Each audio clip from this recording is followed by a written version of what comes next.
Order! Order! You are an incorrigible delinquent at times. Behave yourself, man!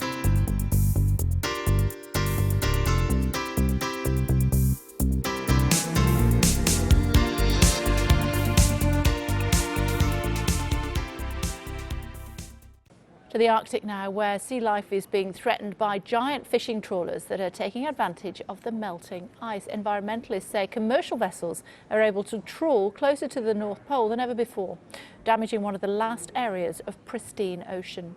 Nick Martin travelled to the Norwegian archipelago of Svalbard in the Arctic Circle. Here's his special report. They call this place the Galapagos of the Arctic, where wildlife rarely comes into contact with humans and where glaciers slowly crawl to meet the sea. These are the images that define this wilderness at the top of the world. And man's impact on Earth is causing the Arctic to melt. We're boarding the Greenpeace vessel Arctic Sunrise. Its activists want to show us what this melting means for the Arctic and its ecosystems. There is now evidence to support the claim that ecosystems like these are being damaged daily in the Arctic. The melting sea ice here means the ocean is more accessible than it ever has been before. That's good news for the fishing fleets that are moving into the Arctic.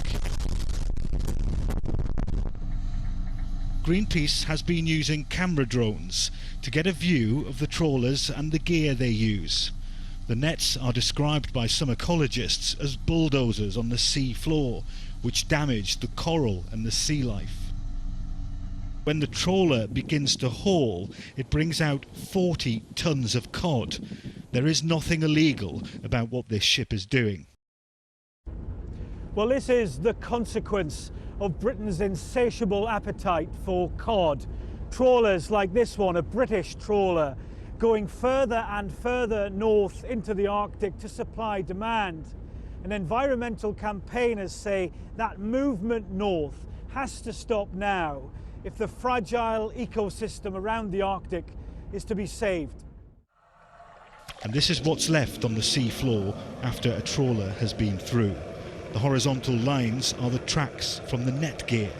Any marine life that lived here before has likely been destroyed. The sea floor is a complex place. There are a lot of things living above it.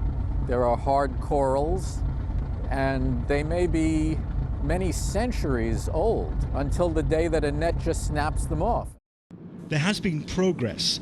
The UK's leading retailers and supermarkets and some of the world's largest fishing companies have struck a deal to protect parts of the Arctic, as yet unfished. But this agreement is as fragile as the ecosystem it's designed to protect. Nick Martin, Sky News, the Arctic. I've been getting away with it.